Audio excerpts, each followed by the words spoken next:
ہمارے چینل کو سبسکرائب کریں اور بیل آئیکن دبائیں۔ السلام علیکم ورحمۃ اللہ وبرکاتہ۔ نحمده ونصلی علی رسولہ الکریم، اما بعد فاعوذ باللہ من الشیطان الرجیم، بسم اللہ الرحمن الرحیم۔ یا ایہا الذین آمنوا استعینوا بالصبر والصلاۃ ان اللہ مع الصابرین۔ آمنت باللہ صدق اللہ مولانا العظیم وبلغنا رسولہ النبی الامین المتین المکین المختار الکریم، ونحن علی ذلک لمن الشاہدین والشاکرین والذاکرین والحافظین والواصفین والحامدین والحمد للہ رب العالمین۔ قال اللہ تعالی فی شان حبیبہ ونبیہ مخبرا وآمرا ان اللہ وملائکتہ یصلون علی النبی یا ایہا الذین آمنوا صلوا علیہ وسلموا تسلیما۔ اللہم صل علی سیدنا ومولانا محمد معدن الجود والکرم وآلہ الکرام واصحابہ العظام وابنہ الکریم وبارک وسلم۔ سبحانک لا علم لنا الا ما علمتنا انک انت العلیم الحکیم۔ رب اشرح لی صدری ویسر لی امری واحلل عقدۃ من لسانی یفقہوا قولی۔ معزز سامعین کرام، خطبہ مسنونہ کے بعد میں نے جس آیت مقدسہ کی تلاوت کی ہے، رب قدیر جل جلالہ ارشاد فرماتا ہے، یا ایھا الذین آمنوا استعینوا بالصبر والصلاۃ، اے ایمان والو نماز اور صبر کے ذریعے مدد طلب کرو۔ اسی طرح قرآن مقدس میں سینکڑوں آیتوں میں اللہ رب العزت نے نماز کی فضیلت کو ذکر فرمایا ہے، نماز کی فضیلت کو بیان فرمایا ہے۔ حدیث پاک میں آتا ہے، میرے آقا مصطفیٰ کریم رؤوف الرحیم جناب محمد الرسول اللہ صلی اللہ علیہ وآلہ وسلم فرماتے ہیں کہ جو بندہ نماز کے وقت کا خیال رکھتا ہے، نماز پڑھنا تو بعد میں ہے، بندہ پہلے وقت کا خیال رکھے، پہلے ہی سے فکر مند ہو کہ مجھے نماز پڑھنی ہے۔ آج کل کیا ہوتا ہے کہ جیسے ہمارے یہاں شادی ہے تو ہم 6 مہینے پہلے تیاریاں شروع کر دیتے، بلکہ 8 مہینے پہلے کہ بھائی دیوالی کا ویکیشن ہے اس میں شادی ہونی ہے، اسی طرح سمر ویکیشن میں شادی ہونی ہے تو ہال کی بکنگ نہیں ملے گی، تو 6-8 مہینے پہلے ہی ہال کی بکنگ وغیرہ کرانا شروع کر دیتے، تیاری، فرنیچر، یہ وہ ساری چیزیں۔ تو یہ ہم ان سارے کاموں کے لیے تو تیاری کرتے ہیں، لیکن نماز جو روزانہ ہم پر فرض ہے اس کی ہم فکر نہیں کرتے۔ بہرحال میں حدیث پاک بتا رہا تھا کہ نماز پڑھنا تو بہت دور کی بات، جو بندہ نماز کی فکر کرتا ہے، وقت کا خیال رکھتا ہے اور دیکھ ریکھ رکھتا ہے کہ بھائی اتنے بجے سے وقت شروع ہو رہا ہے، اتنے بجے وقت ختم ہوگا، کہیں جانا ہے سفر پر تو وہ پہلے ہی سے ویئر از مائی ٹرین کر کے اپلیکیشن آتا ہے، اس پہ دیکھ لے کہ بھائی اتنے بجے ٹرین کہاں پہنچے گی، اسٹاپ کہاں ہوگا، کہاں مجھے اترنا ہے، نماز پڑھنی ہے۔ یعنی نماز کے اوقات کا وہ بندہ مکمل طریقے سے خیال رکھتا ہے، چاہے وہ سفر میں ہو یا گھر پر ہو۔ میرے آقا مصطفیٰ کریم فرماتے ہیں، جو بندہ نماز کے اوقات کا خیال رکھتا ہے، اللہ رب العزت کے ذمہ کرم پر ہے کہ اس بندے کو عذاب نہ دے، بلکہ اللہ رب العزت اس بندے کے گناہوں کو معاف فرما دے اور بے حساب اس بندے کو جنت کے اندر داخل فرما دے گا۔ یہ اللہ رب العزت کی جانب سے کرم اس بندے کے لیے جو نماز کے اوقات کا خیال رکھتا ہے۔ حضرت سیدنا ابو درداء رضی اللہ تعالی عنہ سے روایت ہے، میرے آقا مصطفیٰ کریم نے فرمایا کہ لوگوں میں افضل و اعلیٰ وہ ہے۔ آج کل ہمارا کیا ذہن بن گیا ہے کہ جو بنگلے والا ہے، جس کے پاس مرسیڈیز کار ہے، جو بہت بڑا پیسوں والا ہے، تو دنیا کا ذہن کیا بن گیا ہے کہ وہ بہت معزز ہے، وہ اگر آئے تو لوگ اٹھ جاتے ہیں، لیکن بیچارہ ایک غریب آئے 5 وقت کا نمازی، قرآن مقدس کی تلاوت پڑھنے والا، درود پاک پڑھنے والا، استغفار کرنے والا، مسجدوں سے اس کا دل لگا رہتا ہے، لیکن بیچارہ پیسے کے اعتبار سے تھوڑا سا ڈاؤن ہے، پیسے کے اعتبار سے تھوڑا سا غریب، تو ہماری قوم جو ہے وہ اس کو بھاؤ تک نہیں دے، ارے ہوگا کوئی، جانے دے بھائی کیا ہے۔ یہ ہماری قوم کا حال. بھلے وہ لوگوں کی نظر میں، دنیا والوں کی نظر میں معزز نہیں ہے، مگر قربان جاؤ اگر تم اس بندے کو ترجیح نہیں دیتے، عزت نہیں دیتے، یہ سمجھتے ہیں کہ بھائی اس کی تو کوئی حیثیت نہیں کیونکہ یہ پیسے والا آدمی نہیں ہے. جو پیسے والا ہوگا اس کے لیے تو ہم جگہ خالی کر دیتے، آتا ہے تو کھڑے ہو جاتے، اور اگر کہیں سے گزرتا ہے تو ادب سے کھڑے ہو جاتے. یاد رکھیں ایسے بندے کی اللہ کی نظر میں کوئی عزت نہیں، کوئی اس کا مقام و مرتبہ نہیں. جس کے پاس پیسے تو ہے مگر اللہ کا وہ فرما بردار نہیں ہے. لیکن ایک بندہ ہے جو گھریلو اعتبار سے کمزور ہے، جس کے پاس پیسے زیادہ نہیں ہیں لیکن وہ بندہ 5 وقت کی نمازوں کا پابند ہے. میرے آقا مصطفیٰ کریم فرماتے ہیں یہ بندہ اللہ کے نزدیک تمام بندوں سے افضل و اعلیٰ. یہ میرے آقا مصطفیٰ کریم نے فرمایا. تو یہ دنیا کی سوچ تو ہو سکتی ہے کہ جو پیسے والا ہے وہ عزت والا ہے، دنیا والوں نے یہ ذہن بنا لیا ہے، مگر اللہ و رسول کی نظر میں، اللہ و رسول کے نزدیک تو معزز، مکرم اور اللہ کی بارگاہ میں عزت والا وہ بندہ ہے جو تقوی اختیار کرنے والا ہے، نمازوں کا پابند ہے. اور اللہ رب العزت ایسے بندے کو قیامت کے دن بے حساب اجر و ثواب بھی عطا فرمائے. عزیزان ملت اسلامیہ، نماز جو ہے یہ مومن کی معراج ہے، ناز بندگی ہے، میرے حضور کی آنکھوں کی ٹھنڈک ہے. اگر بندہ یہ دعویٰ کرتا ہے کہ میں حضور کا ماننے والا ہوں، حضور کا چاہنے والا ہوں، حضور کا عاشق ہوں، مگر اس کا عمل دیکھا جائے تو نمازوں سے وہ پیچھے نظر آتا ہے، مسجدوں کے اندر اس کا چہرہ نظر نہیں آتا، مسجد کے اندر وہ بندہ نظر نہیں آتا، تو ایسا بندہ اپنے دعوے میں جھوٹا ہے، ایسا بندہ اپنے دعوے میں سچا نہیں ہے کہ ایک طرف تو مصطفیٰ کی محبت کا دعویٰ کر رہا ہے اور جو چیز مصطفیٰ کی آنکھوں کی ٹھنڈک ہے نماز، اسی کو وہ بندہ جان بوجھ کر کے بغیر کسی عذر کے وہ بندہ چھوڑ دے رہا ہے.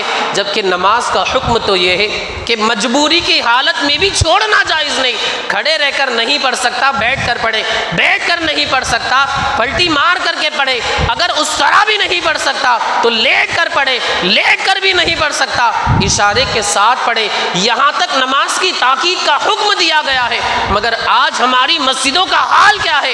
آپ جمعہ کی بات لے لیں، ہماری مسجدوں کے اندر عوام جو ہے وہ کب آتی ہے؟ دیکھیے ابھی جمعہ کی تقریر تو شروع ہو گئی، بیان تو شروع ہو گیا، اب آرام سے ابھی ہمارے بھائی غسل کر رہے ہوں گے، ابھی اپنی ضروریات پوری کر رہے ہوں گے، سوشل میڈیا کے اوپر مشغول ہوں گے، اسٹیٹس رکھنا، چیٹنگ کرنا، جو اپنے کام ہے وہ سارے کام نپٹانا.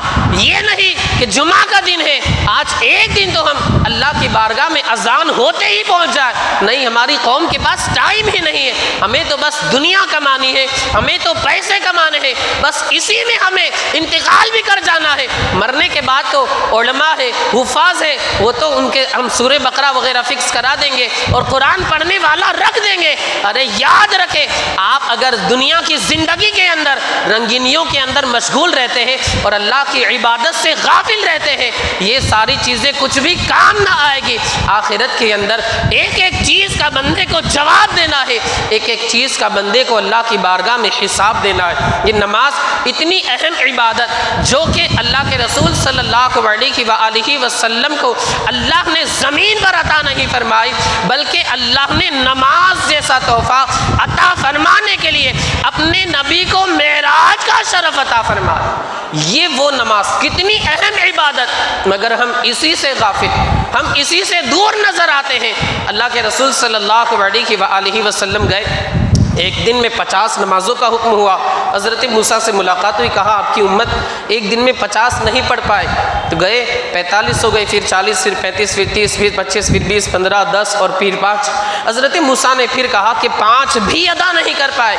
اب اللہ کے رسول صلی اللہ علیہ وسلم نے فرمایا کہ مجھے اب جانے میں حیا آتی ہے، یعنی اپنے رب کے پاس جانے میں حیا آتی ہے. مگر اللہ کا کرم دیکھے، اللہ کا فضل دیکھے اس امت محمدیہ پر. حضرت انس بن مالک سے روایت ہے، میرے آقا مصطفیٰ کریم فرماتے ہیں کہ اللہ نے امت محمدیہ کو یہ ثواب عطا فرمایا کہ اے محبوب، آپ کی امت اگرچہ دن میں 5 نمازیں ادا کرے گی، مگر رب العالمین آپ کی امت کو 50 نمازوں کا ثواب عطا فرمایا. یہ اللہ کے رسول صلی اللہ علیہ وسلم کی امت پر اللہ کا فضل اور اللہ کا انعام۔ جب نماز فرض ہوئی تو 11.5 سال کا جو عرصہ رسول اللہ صلی اللہ علیہ وآلہ وسلم کا گزرا نماز کی فرضیت کے بعد، پھر آپ اس دنیا سے ظاہری طور پر تشریف لے گئے تو آپ نے تقریباً 20,000 نمازیں ادا فرمائیں۔ کتنی نمازیں؟ 20,000 11.5 سال کے عرصے میں، 11.5 سال کے عرصے کے اندر، 11.5 سال کے عرصے کے اندر، وقت کے اندر۔ یعنی ایسا نہیں تھا کہ آپ کی عمر شریف 11.5 سال تھی تو آپ نے اتنی نمازیں ادا فرمائی، نہیں، بلکہ نماز کی فرضیت کے بعد 11.5 سال تک آپ اس دنیا میں ظاہری طور پر امت کے سامنے جلوہ فرما رہے، تو اس دوران آپ نے 20,000 نمازیں ادا فرمائیں اور تقریباً 500 مرتبہ نماز جمعہ ادا فرمائیں۔ ایک سال کے اندر تقریباً 22 جمعہ تو آئی جاتے ہیں، اور 52 ویک کا 22 کہہ رہا ہوں، 52 جمعہ تو آئی جاتے ہیں، 52 ویک کا ایک مطلب پورا سال ہوتا ہے۔ اور رسول اللہ نے اس طرح 500 جمعہ کی نماز ادا فرمائی، اور 9 سال یا 10 سال تک آپ اس دنیا میں ظاہری طور پر تشریف فرما رہے، تو آپ نے 9 سال نماز عید ادا فرمائی۔ یہ آپ کے علم میں اضافے کے لیے میں نے بات بتا دی۔ آپ دیکھیں رسول کریم صلی اللہ علیہ وآلہ وسلم فرض نماز تو ادا فرماتے ہی تھے، مگر ساتھ ہی ساتھ نوافل کی بھی آپ کثرت کیا کرتے تھے۔ مفسرین کرام فرماتے ہیں کہ جب آپ کے گھر میں ظاہری طور پر فاقہ ہوتا، یعنی کھانے پینے کی چیز ظاہری طور پر نہیں ہوتی، میں ظاہری کی بات کر رہا ہوں، ورنہ آمنہ کے لال اگر چاہے اپنے ہاتھوں کو دعا کے لیے اٹھا دے، اللہ رب العزت کہیں اور سے نہیں جنت سے دسترخوان کو نازل فرما۔ ظاہری طور پر کچھ نہیں تھا، کیونکہ ہمارے آقا جو ظاہری طور پر اللہ کے رسول صلی اللہ علیہ وآلہ وسلم سادگی کی زندگی کو پسند فرماتا، اللہ کے رسول صلی اللہ علیہ وآلہ وسلم سادہ زندگی کو ترجیح دیتے، رنگینی زندگی کو رسول اللہ نے پسند ہی نہیں فرمایا۔ تو مفسرین کرام فرماتے جب آپ کے مقدس کاشانے میں ظاہری طور پر کچھ نہ ہوتا تو آپ مسجد میں آ کر کے اللہ کی عبادت میں مشغول ہو جائے۔ یہ رسول اللہ نے ہمیں سکھایا۔ آج کل ہمارا کیا حال ہے کہ اگر بھوک لگی ہے اور کچھ نہیں ہے، پہلے تو زبان پر ناشکری کے الفاظ، شکوہ شکایت کے الفاظ، اور پھر باہر جا کر ہم اپنی بھوک کو کسی نہ کسی طرح پورا تو کر ہی لیتے ہیں۔ ارے اللہ کے بندو صبر کرو اور نماز کے ذریعے اپنی بھوک کو مارنے کی کوشش کرو۔ میں یہ نہیں کہتا کہ آپ کھانا نہ کھائیں، آپ پانی نہ پیے، پانی بھی پیے، کھانا بھی کھائیں، لیکن رسول اللہ کا یہ عمل ہے، سال میں 1 مرتبہ کم از کم اس پر بھی عمل کرنے کی کوشش کرے اور صبر و رضا سے کام لے، اس لیے کہ بندہ بھوکا ہے، کھانا پڑا ہے، لیکن اس کے باوجود صبر کر کے اللہ کو یاد کر رہا ہے، یہ اس بندے سے افضل و اعلیٰ ہے جو کھانا کھا کر کے نماز کے اندر مشغول ہے۔ ہمارا کیا حال ہے؟ کھانا بھی کھا لیتے ہیں اور نماز بھی نہیں پڑھتے۔ ہمارا نہیں مطلب ہماری قوم کا، الحمدللہ ہم تو نماز پڑھتے ہیں، اللہ رب العزت اس پر ہمیں استقامت اور صحیح طریقے سے پڑھنے کی توفیق عطا فرمائے۔ مگر بندے کو کیا کرنا چاہیے کہ کبھی کبھی ایسا کرے کہ کھانا موجود ہو، بھوکا رہے، اللہ کی عبادت کرے، رسول اللہ کی سنت پر عمل کرتے ہو۔ مگر بندے کا کیا حال ہے؟ کھانا تو کھا لے گا اور اللہ کو یاد بھی نہیں کرے گا، الحمدللہ تک نہیں کہے گا۔ صحابہ کا تو یہ عمل تھا کہ اگر کسی عزیز کا انتقال ہو جاتا، نماز سے کتنی محبت تھی، نماز کے اندر مشغول ہو جاتے، وہ جو عزیز کا انتقال ہوا ہے اس کا ذرہ برابر بھی غم نہیں ہوتا۔ حضرت عبداللہ بن عباس رضی اللہ تعالی عنہما کے صاحبزادے کا انتقال ہوا، اب گئے نماز کے اندر مشغول ہو گئے، ادھر لوگوں نے انتظار کیا، بہت انتظار کیا، مگر بہت طویل قیام آپ کا ہو گیا، یعنی بہت لمبی آپ نے نماز ادا کی، نماز کے اندر ہی مشغول تھے، ادھر جنازہ تیار ہے، گھر والوں نے غسل وغیرہ دے کر کے نماز جنازہ وغیرہ پڑھا کر کے دفن کر دیا۔ اب آپ کی نماز مکمل ہوئی، پوچھا کہ کیا بات ہے آپ نماز کے اندر مشغول ہو گئے؟ حضرت عبداللہ بن عباس فرماتے ہیں کہ وہ میرا بیٹا مجھے بہت چہیتا تھا، میں اس سے بہت محبت کرتا ہوں۔ بھئی ظاہر سی بات ہے، باپ کو بیٹے سے محبت ہوتی ہے اور ہونی بھی چاہیے، اسلام نے ہمیں اس کا حکم دیا۔ وہ بچہ میرا جو تھا، میرا بیٹا مجھے بہت زیادہ عزیز تھا، اس کی جدائی مجھ سے برداشت نہیں ہوتی تھی، اس کا صدمہ مجھ سے برداشت نہیں ہوتا تھا کہ آج مجھ سے وہ جدا ہو گیا، ہمیشہ کے لیے وہ مجھ سے الگ ہو گیا۔ اسی صدمے کو برداشت کرنے کے لیے میں اللہ کی بارگاہ میں کھڑا ہو گیا، میں نے نماز ادا کر لی اور الحمدللہ مجھ سے اس کا جو صدمہ تھا وہ دور ہو گیا۔ یہ اللہ والے ہیں جو گھر والوں سے بھی زیادہ نماز کی فکر کیا کرتے ہیں اور اللہ و رسول سے محبت کیا کرتے ہیں۔ بس آخری بات عرض کر کے اپنی گفتگو کو ختم کر دوں۔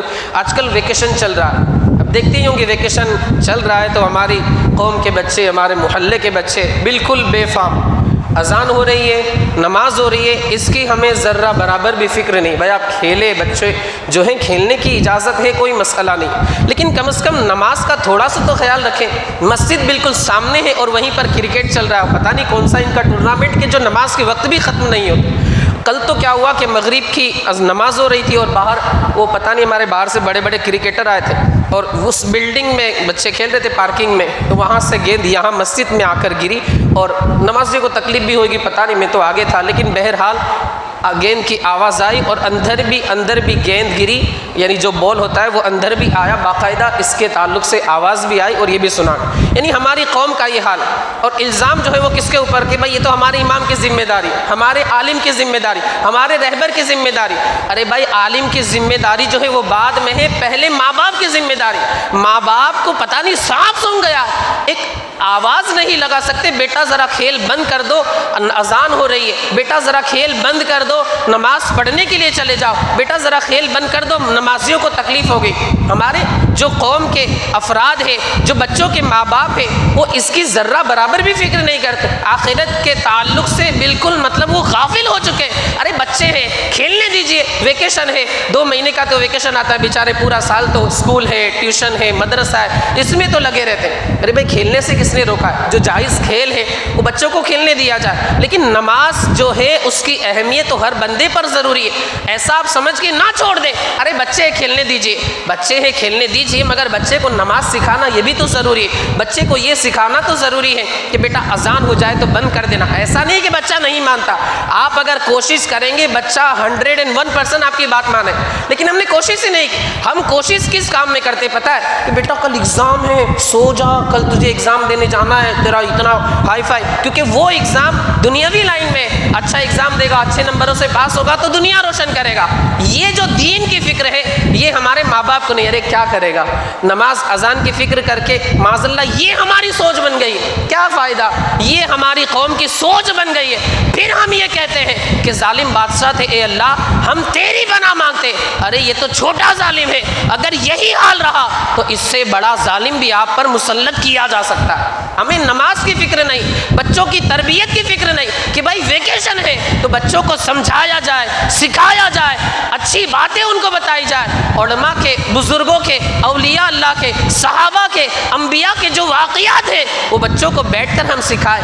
کبھی ہم نے کوشش نہیں کی۔ میں تو بالکل 100% یہ کہتا ہوں، اللہ ماشاءاللہ کچھ لوگ ہوں گے جو اپنے بچوں کو 5-10 منٹ بیٹھ کر بزرگان دین کے واقعات سناتے ہوں، لیکن کیا ماحول بن گیا آج کا کہ ایک موبائل تو امی کے پاس ہے، ایک موبائل ابا کے پاس ہے، اور چھوٹے بچے کو بھی اینڈرائڈ موبائل دے دیا ہے، بولے چل بھائی ویکیشن میں چلا، تو بچہ اپنی دنیا الگ برباد کر رہا ہے، باپ اپنے کام میں مشغول ہے، ماں اپنے کام میں مشغول ہے، بچے کا فیوچر بھی بگڑ رہا ہے، اس کی جو عادتیں ہیں وہ بگڑ رہی ہے، بلکہ معاذ اللہ وقت سے پہلے اس کی جوانی ختم ہونے کا بھی اندیشہ رہتا ہے۔ یہ موبائل کو اتنا ہلکے میں نہ لے، یہ انسان کی زندگی کو برباد کر دیا کرتا ہے۔ تو میری آپ حضرات سے گزارش ہے کہ یہ ویکیشن کا جو 2 مہینے کا ٹائم ملا ہے تو اس میں دیکھیں آپ غیروں کے بچوں کو آپ دیکھیں گے نا تو کوئی کمپیوٹر سیکھنے میں لگا ہے، کوئی کچھ ہنر سیکھنے میں لگا ہے، کوئی انگلش اسپیکنگ سینٹر میں جا رہا ہے، الگ الگ کچھ نہ کچھ وہ ہنر سیکھتے ہیں۔ ہاں وہ بھی کھیلتے ہیں، وہ سمجھ لیجئے ہم ان کی تعریف جو کر رہے ہیں وہ اس اعتبار سے کہ ان کی ایکٹیویٹی کسی نہ کسی کام میں رہتی ہے۔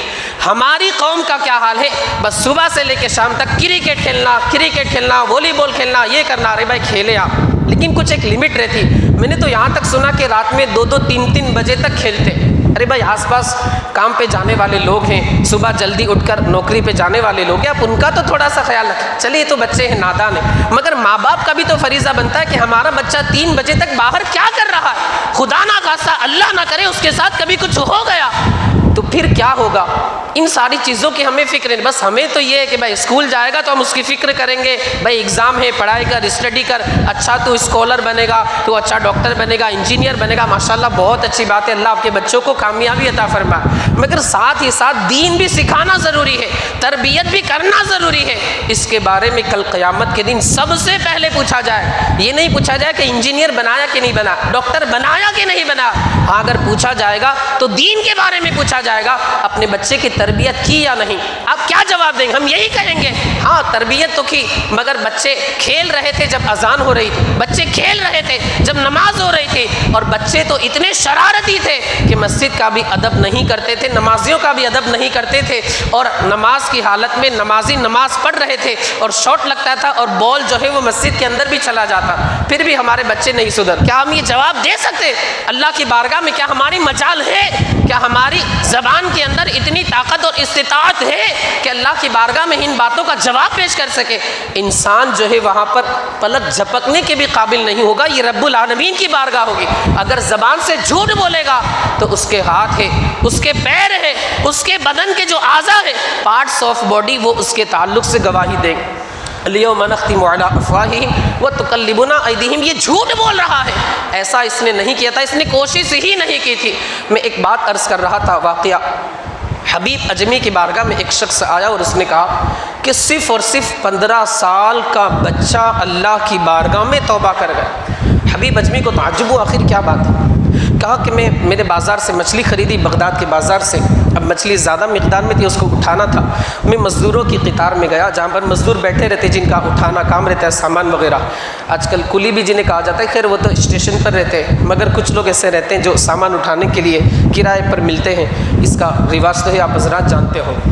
میں گیا، دیکھا مزدوروں کی قطار ہے، 15 سال کا ایک نوجوان بچہ، 15 سال کتنا ہے بالکل سمجھ لیجیے، اتنے بچوں کی عمر کا ہوگا، اس سے 1-2 سال زیادہ، 13-14 سال کے لوگ ہوں گے، بس اتنے سال کا بچہ، مجھے 15 سال کا نوجوان بچہ وہاں پر ملا۔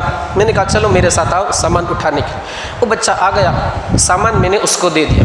راستے میں جب ہم آگے گئے، ظہر کا وقت ہو چکا تھا، اذان ہوئی، اس نے اجازت لی کہ مجھے اجازت دی جائے کہ میں ظہر کی نماز ادا کر لوں۔ سبحان اللہ، آج کل ہمارے بچوں کے اندر یہ چیز ہے نہیں، آ سکتی ہے جب ہم کوشش کریں، جب ہم تربیت کریں۔ روزانہ بچے کو کم سے کم 10-15 منٹ کا ٹائم دے کہ بیٹا جب اذان ہو جائے، کرکٹ ہے، جو بھی جتنا بھی اہم کام ہو، یہ سارے کام ہمیں چھوڑ کر پہلے اللہ کو یاد کرنا ہے، اس رب العالمین کو جس نے ہمیں پیدا فرمایا۔ لیکن یہ چیز ہمارے اندر نہیں۔ ہم اگر سکھاتے نہ تو ہم دنیا کے بارے میں سکھاتے، کیونکہ دنیا ہمیں کمانی ہے، آخرت کی ہمیں فکر نہیں تھی۔ معاف کرنا میری باتیں تھوڑی سی کڑوی لگ رہی ہوگی، لیکن حقیقت ہے، ہم دنیا کی فکر کرتے ہیں، آخرت کی فکر نہیں کرتے، اچھی تربیت کی فکر نہیں کرتے۔ اس بچے نے کہا کہ مجھے ظہر کی نماز پڑھ لینے دی جائے۔ حبیب اجمی سے اس شخص نے کہا کہ جو بندہ خریدنے کے لیے گیا تھا اس بندے کو کرائے پر لینے کے لیے، تو کہا کہ ٹھیک ہے آپ ظہر کی نماز ادا کر کے 3 درہم پر سودا طے ہوا تھا کہ آپ یہ میرا سامان گھر پر پہنچا دیں، آپ کو 3 درہم میں دوں گا۔ اجازت دیکھ دی گئی، وہ بندہ ظہر کی نماز پڑھنے گیا اور فرض پڑھ کے باہر آ گیا، فرض نماز پڑھ کر کے باہر آ گیا۔ اب جو بندہ اس کو کرائے پر لے گیا تھا، پوچھا کیا بات ہے بہت جلدی آ گئے، لوگ تو ابھی نہیں نکلے۔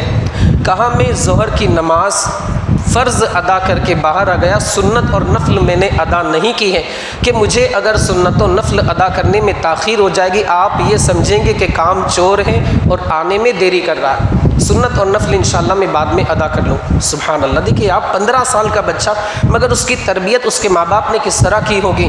3 درہم پر سودا طے ہوا، ظہر کی نماز بھی ادا کرنے کے لیے گیا۔ اچھا راستے میں کیا ہوا کہ وہ جو صاحب جو اس کو کرائے پر لائے تھے، کہا بیٹا اللہ تھوڑی دیر کے لیے مجھے دے دو، ہوتا ہے نا تھوڑی دیر کے لیے آپ مجھے دے دو۔ اس بچے نے کہا کہ آپ بے فکر رہیں، میں یہ سامان اٹھا کر آخری تک جاؤں گا، میں رزق حلال کھاتا ہوں، رزق حرام نہیں کھاتا۔ اللہ اکبر، یہ آپ تقویٰ دیکھیں، صرف 15 سال کا بچہ۔ ظاہر سی بات ہے، بات کیا ہوئی تھی کہ اس کو اٹھا کر مکان تک لے جانا ہے، 3 درہم ملیں گے، یعنی یہ اٹھانے کی مزدوری ہے، اٹھانے کا کرایہ ہے، یہ آپ کو 3 درہم ملیں گے۔ اب راستے میں اگر آپ نے اٹھا لیا تو پھر وہ معاہدہ جو ہوا، ایک ایگریمنٹ باقاعدہ، اس پر عمل نہیں ہو پائے۔ حالانکہ ویسے شریعت اجازت دیتی کہ سامنے والا اگر اپنی مرضی سے اٹھا رہا ہے تو آپ اٹھانے دیجیے، کوئی مسئلہ نہیں، آپ کو 3 درہم ملیں گے، وہ آپ کا حق ہے۔ مگر اس بندے کا آپ تقویٰ دیکھیں کہ نہیں، میں رزق حلال کھاتا ہوں، سیٹنگ والا رزق نہیں کھاتا، رزق حرام نہیں کھاتا۔ آج کے انسان پر آپ غور کریں، دیکھیں، بس اس کو پیسے بنانے کسی بھی طریقے سے آئے، چاہے 2 نمبر سے بھی کیوں نہ آئے، بس ہمیں تو پیسوں سے مطلب، پیسے آنے چاہیے، چاہے کتنا بھی ہمیں بے ایمانی کیوں نہ کرنی پڑے، جھوٹ کیوں نہ بولنا پڑے، کتنے بھی حرام کی کمائی کیوں نہ کرنی پڑے، بس پیسے ہونے چاہیے تاکہ اچھا سا ہمارا لگزریس فلیٹ ہو، لگزریس کار ہو اور اچھے سے اچھا ہم کھانا کھائیں۔ ارے آپ پیسے کمائیں لیکن حلال طریقے سے آپ کمائیں۔ آپ لوگوں کو تھوڑا سا برا لگ رہا ہو کہ کیا یار ہم کو بار بار یہی بات سناتے رہتے ہیں، یہ ضروری ہے آپ حضرات کی اصلاح کے لیے، اور ایک دو لوگ سدھر گئے تو الحمدللہ فقیر کی مغفرت کا ذریعہ بن جائے۔ خیر، تو اس نے کہا کہ میں رزق حلال کھاتا ہوں، 3 درہم کی بات ہوئی ہے، میں ہی اٹھا کر لے جاؤں گا، آپ تکلیف نہ کریں۔ وہ اپنے گھر پر اس بچے کو لے گئے، اپنی اہلیہ سے کہا کہ یہ بچہ ہے ماشاءاللہ، دیکھیں نماز کا اتنا بڑا پابند اور اپنے عہد کا پابند، مزدوری کرتا ہے، بڑا متقی پرہیزگار۔ کھانا وغیرہ تیار کیا گیا، بچے سے کہا بیٹا کھانا کھا لو۔ بچے نے کہا کہ الحمدللہ میں روزے سے۔ سبحان اللہ، اس بچے نے کیا کہا کہ الحمدللہ میں روزے سے ہوں، کھانا نہیں کھا، حالانکہ وہ رمضان کا مہینہ بھی نہیں تھا، آڑا دن تھا جسے ہم کہتے ہیں، نفل روزہ اس بندے نے رکھا ہوا تھا۔ اللہ اکبر۔ اس بچے سے کہا کہ خیر آرام کرو، رات کا کھانا ہمارے یہاں کھا لیں۔ وہ بچہ آرام کرتا ہے، مغرب کی اذان ہوتی ہے، افطار وغیرہ کی اور پھر مسجد سے آیا، کھانے کے لیے اس کو بٹھایا گیا، کھانا وغیرہ اس بچے نے کھا لیا۔ کھانا کھا کر کے ہم نے اس سے کہا تمہارا گھر کہاں؟ اس نے کہا کہ بس تھوڑی سی دوری پر ہے۔ کہا کہ بیٹا رات ہو چکی ہے، ہمارے یہاں آرام کر لو، صبح اٹھ کر چلے جانا۔ ایک کمرہ ہم نے اس کے لیے دے دیا، اس کو کھول کر کے کہا اس میں آرام کرو۔ ہماری ایک بچی تھی جس کی عمر تقریباً 20 سال کی ہو چکی تھی، پیروں سے معذور تھی، ہینڈی کیپ جسے مطلب چل نہیں سکتی تھی، معذور تھی، اس کو یہ تکلیف بچپن ہی سے تھی، بس تھوڑا بہت کوشش کر کے ادھر سے ادھر ادھر سے ادھر ہو جانا، ورنہ وہ چلنا پھرنا اس کے لیے نہیں تھا، وہ بالکل بچپن ہی سے معذور تھی۔ ہم نے اس بچی کے سامنے بھی اس نوجوان کا ذکر کیا اور اس نوجوان کے سامنے بھی بچی کا ذکر، وہ 15 سال کا نوجوان تھا، 15-16 سال کا، بالکل بچوں کی عمر کا، کہ ہماری 20 سال کی ایک معذور لڑکی ہے وغیرہ وغیرہ، یہ ساری چیزیں۔ اب وہ بندہ سو گیا اور تھوڑی دیر کے بعد اٹھ کر کے تہجد کے ارادے سے کھڑا ہو گیا۔ سبحان اللہ، یہ دیکھیں آپ، اللہ رب العزت میرے آقا مصطفیٰ کریم فرماتے ہیں کہ جب نوجوان بچہ، نوجوان آدمی، نوجوان بندہ، نوجوان بچہ آدمی سب ہو سکتے ہیں، بھائی 15-16 کا ہے تو اس کو ہم بچہ ہی کہیں گے، کھیلنے کودنے کے اس کے دن ہے، اور سمجھ لیجیے ہماری قوم کا تو یہ کہنا ہے کہ اس کو کچھ بولو ہی مت، بچہ ہے کچھ مت بولو، بھائی بچہ ہے تو کچھ بھی کرنے دو، ایسا نہیں ہونا چاہیے۔ بچہ ہے تو آپ اس کو ٹرین کریں، آپ اس کی تربیت کی کوشش کریں، سکھائیں۔ بہرحال جب نوجوان، میرے آقا مصطفیٰ کریم فرماتے ہیں جب نوجوان بندہ اللہ کی بارگاہ میں تہجد پڑھنے کے لیے کھڑا ہوتا ہے، عرش کا رب فرشتوں کے اوپر مباحثت فرماتا کہ اے میرے فرشتوں دیکھو یہ میرا نوجوان، ساری دنیا سو رہی ہے، غفلت کی نیند لے رہی ہے، اور یہ میرا نوجوان بندہ میری بارگاہ میں جھکنے کے ارادے سے کھڑا ہو گیا۔ فرشتوں پر اللہ رب العزت فخر فرماتا ہے۔ اللہ اکبر۔ اس نوجوان نے اپنی نماز کو مکمل کیا۔ اس شخص کا بیان ہے کہ آدھی رات ہوئی تھی کہ ہمارے دروازے پر دستک، جو بندہ اس نوجوان بچے کو لایا تھا اس بندے کا بیان ہے کہ آدھی رات ہوئی، ہمارے دروازے کو کسی نے نوک کیا، کسی نے ٹھوکا، دروازے پر دستک ہوئی، ہم گھبرا گئے کہ آدھی رات کو ہمارے دروازے پر کس نے دستک دی ہے۔ اللہ اکبر۔ ہم گئے ڈرتے ہوئے، لیکن دروازہ کھولا تو سامنے دیکھا کہ ہماری جو 20 سال سے معذور بچی تھی، اللہ رب العزت نے اس بچی کو شفا عطا فرما دیا۔ اب معذور نہیں رہی تھی، اپنے پیروں پر چل کر کے ہمارے دروازے پر آئی تھی۔ ہم نے پوچھا آخر کیا بات ہے؟ اس بچی نے کہا ابا آپ نے ایک نوجوان کا ذکر کیا تھا کہ بڑا عبادت گزار ہے، نمازوں کا پابند ہے، عبادت کیا کرتا ہے، روزے رکھا کرتا ہے، تہجد بھی ادا کرتا ہے۔ آج میں نے اللہ کی بارگاہ میں اس کا وسیلہ لے کر دعا کی تھی، اے اللہ اگر یہ نوجوان نیک ہے اس کے صدقے میں مجھے شفا عطا فرما۔ ابھی میری دعا قبول نہیں ہوئی تھی کہ اللہ نے مجھے چشم زدن کے اندر میری بیماری کو دور فرما دیا۔ یہ اللہ رب العزت اس نوجوان نمازی کی برکت، دیکھیں آپ جس جگہ جاتا ہے نمازی، اگر جس جگہ جاتا ہے نوجوان ہو، نمازی ہو، اللہ کا نیک بندہ ہو، جس جگہ جاتا ہے اللہ اس کے وسیلے سے کی گئی دعاؤں کو قبول فرما لیا کرتا ہے۔ اب ہم گئے اس کے کمرے میں، دیکھا تو دروازہ پہلے ہی سے کھلا ہوا ہے، لیکن وہ نوجوان موجود نہیں تھا۔ ایک خط وہاں پر چھوڑ کر گیا تھا، ایک لیٹر، اور اس میں لکھا تھا کہ اے لوگو اگر میرے اس عمل کی وجہ سے، یعنی یہ عبادت جو میں کرتا ہوں ٹوٹے پھوٹے انداز میں، اگر میرے اس عمل کی وجہ سے تمہیں مجھ سے محبت ہو گئی، ظاہر سی بات ہے جو اللہ والے ہوتے دل ان کی جانب مائل ہوتا ہے، میرے اس عمل کی وجہ سے اگر تمہیں مجھ سے محبت ہو گئی ہے تو مجھے یاد مت کرنا، عرش کے اس رب کو یاد فرمانا جس نے مجھے یہ توفیق عطا فرمائی۔ دیکھیے آپ کریڈٹ بھی اپنے پاس نہیں رکھا، یہ اللہ والوں کی شان، میں بڑا عالم ہوں، میں بہت نماز پڑھتا ہوں۔ کچھ لوگوں کو آپ نے دیکھا ہو، ہاں پہلے میں نے تہجد پڑھی، پھر صبح اول وقت میں ہی چلا گیا اور دیکھا تو مؤذن صاحب بھی نہیں تھے، میں ہی پہلے پہنچ گیا۔ ایسا نہیں ہونا چاہیے، آپ پہنچ گئے تو اچھی بات ہے، آپ وقت سے پہلے پہنچ گئے تو آپ تہجد پڑھ لینا، آپ تو سنا رہے، گیا تو مؤذن نہیں تھا، امام کی تو بات ہی نہیں، وہ تو 3 منٹ پہلے آتا ہے۔ یہ نہیں ہونا چاہیے، آپ اپنا کریں نا بھائی، امام صاحب کے بارے میں نہیں پوچھا جائے، کیوں اتنا ٹینشن لیتے؟ بعض لوگ تو ایسا لگتا ہے کہ امام صاحب کی حاضری پورتے ہیں، اٹینڈنس لیتے امام صاحب کا کہ کتنے دن غیر حاضر تھے، کتنے دن نہیں تھے۔ تو اپنی فکر کرے، اپنی اولاد کی فکر کرے۔ امام صاحب قبلہ تو انشاءاللہ ان کا تو بیڑا پار ہے الحمدللہ، وہ گناہ گار آدمی ہے، میں گناہ گار آدمی یا جو بھی ہو بہرحال، لیکن انشاءاللہ اللہ رب العزت اپنے نیک بندوں کے صدقے میں میری اور اللہ رب العزت ہم سب کی انشاءاللہ العزیز مغفرت فرمائے۔ لیکن ہماری ذمہ داری ہے کہ یہ جو ویکیشن ہے اس کا آپ صحیح استعمال کریں، بچوں کو آپ بچوں کی تربیت کریں، انہیں آپ سکھائیں، آپ میرے پاس بھیجیں، دوسرے علماء کے پاس آپ بھیجیں۔ میں نے تو ایک گروپ بھی بنایا واٹس ایپ انشاءاللہ، اس میں بھی کچھ نہ کچھ بچوں کو سکھانے کی کوشش کی جائے۔ آخری قیامت کے دن ہم سے اس بارے میں پوچھا جائے گا، تو لہٰذا بچوں کا جو ویکیشن ہے کھیلنے کودنے کی اجازت ہے، مگر آپ تربیت کی جانب بھی توجہ دیں۔ مولا عز و جل ہمیں آپ کو اور ساری دنیا کے خوش عقیدہ مسلمانوں کو اپنی اولاد کی صحیح طریقے سے تربیت کرنے کی توفیق رفیق عطا فرمائے۔